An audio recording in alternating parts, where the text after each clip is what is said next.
আপনারা জানেন যে এই বেগম জোবায়দা রহমানের ওনার যে আপিল, ওনাকে দুর্নীতি দমন আইনে ওনাকে সাজা দেওয়া হয়েছিল এবং উইথ তার হাজব্যান্ড মিস্টার তারেক রহমান, এবং ওনার যে আপিল সেটা আজকে 2টা সেশন শুনানি হলো। শুনানি শেষ করার পরে মাননীয় আদালত এটা 28 তারিখে অর্থাৎ ডে আফটার টুমোরো বুধবার দিন এটা জাজমেন্টের জন্য রেখেছেন। আমরা আজকে আমি, my friend Mr. Kaisar Kamal, Mr. Zakir Hussain Bhuiya and all of my other friends with me in the defense team, আমরা এই মামলায় গুরুত্বপূর্ণ কয়েকটা জিনিস আমরা আদালতের নজরে এনেছি বা আনার চেষ্টা করেছি।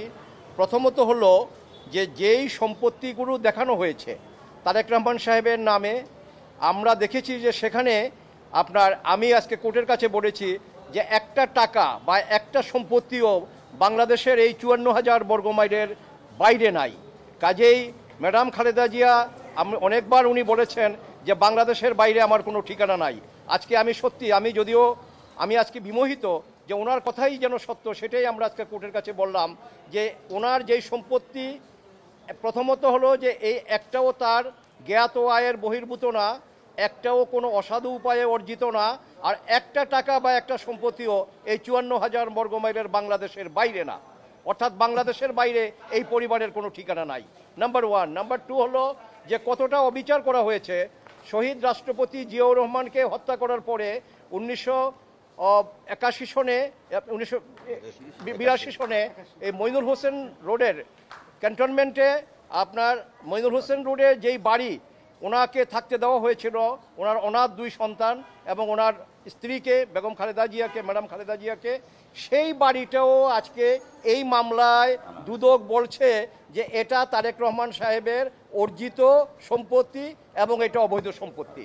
অথচ এই সম্পত্তিটা সরকার ওনাদেরকে থাকার জন্য সরকারিভাবে সম্পূর্ণ নিয়মের ভিতরে থেকে এটা ওনাদেরকে অ্যালটমেন্ট দেওয়া হয়েছিল।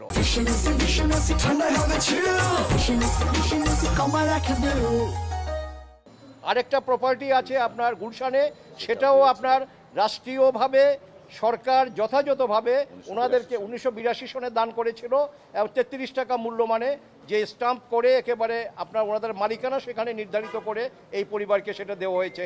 সেটাও বলা হয়েছে সরকারি সম্পত্তি সরকার শহীদ রাষ্ট্রপতি জিয়াউর রহমানের পরিবারকে দিয়েছেন। আর আজকে মামলায় তারেক রহমান সাহেবকে দোষী সাব্যস্ত করে সাজা দেওয়া হয়েছে যে এই সম্পত্তি, এই গুলশানের এটা এবং এই মইনুল হোসেন রোডে ক্যান্টনমেন্টের যে বাড়ি, এই দুইটা উনি অবৈধ উপায়ে নাকি অর্জন করেছেন এবং এটা তার জ্ঞাত আয় বহির্ভূত। বিচারের নামে এরকম প্রহসন, এটা আমি আমার ওকালতি জীবনে কখনো দেখিনি। আর আরেকটা কথা আমরা বলার চেষ্টা করেছি, সেটা হলো যে এই মামলায় সবচেয়ে যেটা বৈপরীত্য সেটা হলো আমরা জানি যে বছরের পর বছর গরিব মানুষ এই কোর্ট কাছারির বারান্দায় ঘুরতে ঘুরতে কোনো মানুষ বিচার পায় না, কিন্তু এই মামলায় যেদিন চার্জ করেছে 2022-এ 2023-এ, তার থেকে 2 মাসের মধ্যে 42 জন সাক্ষী নিয়ে এবং সেখানে ওনাদেরকে স্বামী স্ত্রী দুজনকে দোষী সাব্যস্ত করে ওনাদেরকে সাজা দেওয়া হয়েছে। তো আমি মাননীয় আদালতকে বললাম, এমন যদি হতো, এই 2 মাসের মধ্যে যদি সমস্ত এই দেশের সাধারণ মানুষ বিচার পেত, তাইলে আমাদের এই বিচারের বাণী নীরবে নিভৃতে কাঁদে এই কথা বলে আমাদের আর কোর্টের কাছে হাজারি করা লাগতো না।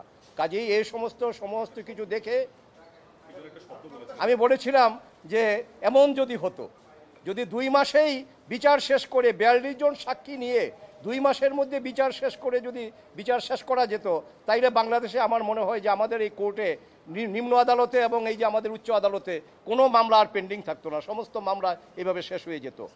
Everybody is equal in the eye of law. একজন গরিব সাধারণ মানুষের মামলা আর তারেক রহমান সাহেবের মামলার মধ্যে কোনো পার্থক্য নাই। মামলাকে মামলার মতো দেখতে হবে, এটা কখনো যেন উদ্দেশ্য প্রণোদিত না হয়। এবং আমরা এটা কোর্টের কাছে বলেছি যে বেগম জোবায়দা রহমানের আপিল আপনার সামনে আছে, উনি আইন মেনে যথাযথভাবে আপিল করেছেন, এই আপিল আপনি শুনতেছেন।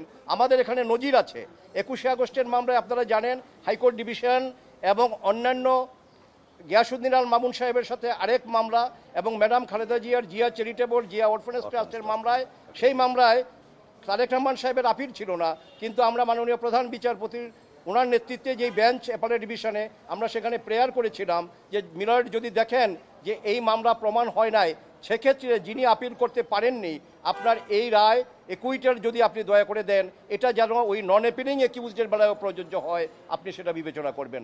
এবং আমাদের সেই প্রার্থনা আমাদের উচ্চ আদালত রেখেছেন। ইতিমধ্যে 3-4টি মামলায় তারেক জিয়া সাহেবকে খালাস দিয়েছেন। আমরা আজকে কোর্টের কাছে এই নিবেদন করেছি যে বেগম জুবাইদুর রহমানের আপিল, এই আপিল আপনি শুনতে গিয়ে যদি দেখেন যে না, তারেক রহমান সাহেবের কোনো সম্পত্তি আপনার অবৈধ উপায়ে অর্জিত না, অথবা তার জ্ঞাত আয়ের বহির্ভূত না, তাইলে যদি বেগম জুবাইদুর রহমান আপনার খালাস হয়, এই খালাসের বেনিফিট যেটা, এটা যদিও নন অ্যাপিলিং একিউজ, কিন্তু এটা আপনারা জনাব তারেক রহমান সাহেবকে দিতে পারেন। কোর্ট ইতিপূর্বে দেওয়ার নজির আছে এবং বলেছে যে সেই নজিরগুলো আমাকে দেন, আমরা আগামীকালকে দাখিল করব এবং ডে আফটার টুমোরো 28 তারিখে এটা রায়ের জন্য আছে। আমরা আশা করি, আমরা কোর্টের কাছে প্রার্থনা করেছি এবং আমরা আশাবাদী যে আমরা ন্যায় বিচার পাবো। বেগম জুবাইদুর রহমান এই মামলা থেকে খালাস হবেন এবং ওনার স্বামী বেগম জনাব তারেক রহমান সাহেব, তিনিও এই মামলা থেকে খালাস পাবেন, আমরা এটা আশা করি।